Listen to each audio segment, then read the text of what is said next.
Waheguru Ji Ka Khalsa, Waheguru Ji Ki Fateh. Welcome to the segment of Khoj Gurbani's a-sabad-a-day, the recitation.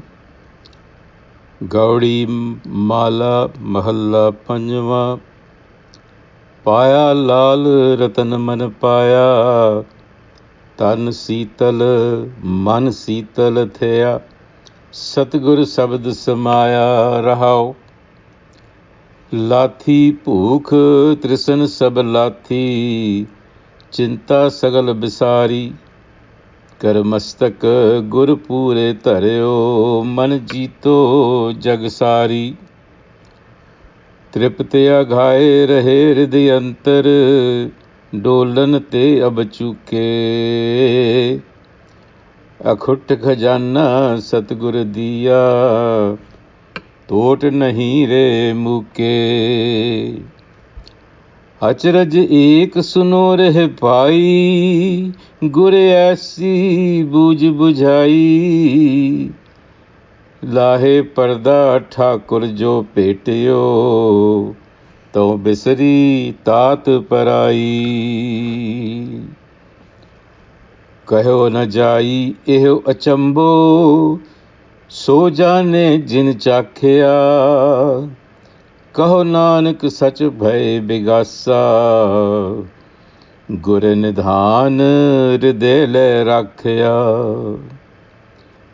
कहो न जाई एहो अचंभो सो जाने जिन चाखिया कहो नानक सच भय बिगासा गुर निधान हृदय ले राखिया। लाल रतन, पाया लाल रतन मन पाया. In the mind was discovered the jewel of self-knowledge. Tan Seetal Man Seetal Thya Satgur Sabad Samaya. When the message of the enlightener sank in, the body and the mind became tranquil, or shall we say it harmonized. And in that calmness is the jewel of self-knowledge discovered within the mind. Laal Ratan Man Paia. So the Guru here is talking about change and an experience that is ineffable. Kahyo na jai ihe achambo. It's one of astonishment and amazement. And he's hinting here at a concrete and experiential alteration in the body and mind. A shift, in other words, that can be felt at the level of the body and mind. So Gurmat views the body as the field, the experiential field, where we experience the ecstasy of self-realization, which has been described as a jewel here. And in the next verse, the Guru says, this is what happens when the jewel of self-realization is found. Lathi pokh, trisan sab lathi, Chinta sagal bisari, kar mastak gure pure tareo, man jito jag sari. The perfect enlightener placed the hand of immutable wisdom on my forehead, kar mastak gur pure tareo. And when that happened, the hunger and the fire of the passions was tamed. Lathi pukh trishan sab lathi. And with it, all existential anxiety disappeared as well. Chinta sagal bisari. And the mind was mastered. Jito, man jito, jag sari. And to master the mind is to master the world. Man jita, jag jeet. Here, kar mastak. Kar means a hand. And a hand is a symbol of action. Mastak literally means the forehead, but it is a symbol for the intellect, for our ability to reason. It is the seat of our perception. And in Gurmat, the hunger for self-knowledge and the hunger of the passions are mentioned. In this context, it is to the passions that the Guru is referring, the pok. And it's also called Trishna. So the forehead is regarded as the seat of perception, and the capacity to reason. So what the Guru is saying,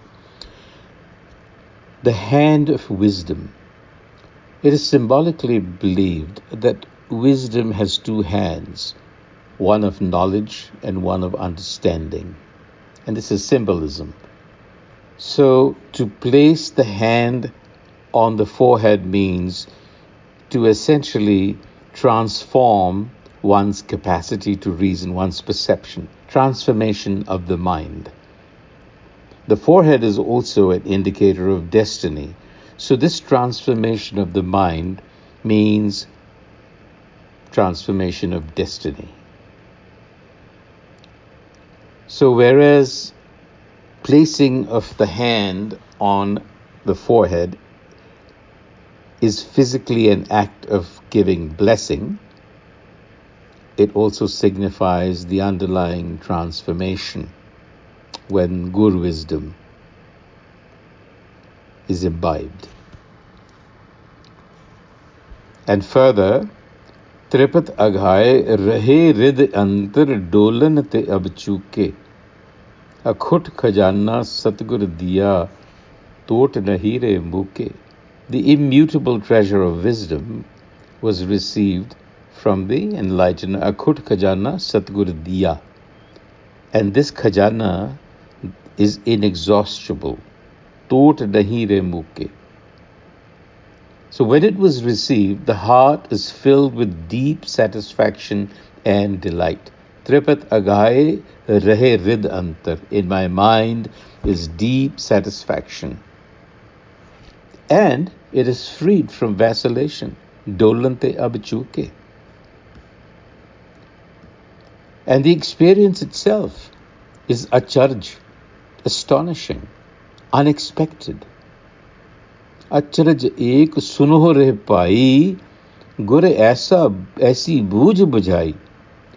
Lahe parda thakur jo petiya, tau bisari tat parai. So you see a sequence here. Listen to this amazing experience, the Guru says. My brethren, listen. When the blinders of my ego consciousness were drawn, lahe parda, the Master Self was really revealed to me. Thakur jo petyo. And my self-alienation, which is the ego, bisari tat parai. Such is the secret that the Enlightener divulged to me. Gur aisi booj bujhai. So good wisdom changes our perception. Because what happens is that the ego self, Haume, alienates from the self because it divides or fragments all experience into a polarized field, that of the observer and what is observed. Good wisdom changes that perception. And it points to the oneness of that experience, meaning the observer and the observed are really one. Kaho na jai, ehe achambo. Again, acharaj and achambo are related. Unexpected, amazing, astonishing experience cannot be described. Kaho na jai, ehe achambo. Those who have experienced it know the taste. In other words, it's experiential. So jane, jin chakhya. And when the Enlightener reveals this treasure within, Gur Nidhan Hriday le rakhya, then Nanak experienced the ecstasy and the flowering of self-knowledge. Nanak sach bhai bigasa.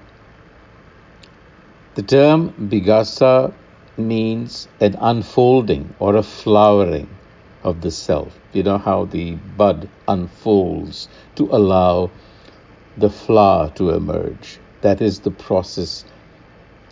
It is used as a metaphor to describe the unfolding of the self when the petals, the binding of the ego is moved back. The curtain is pulled back.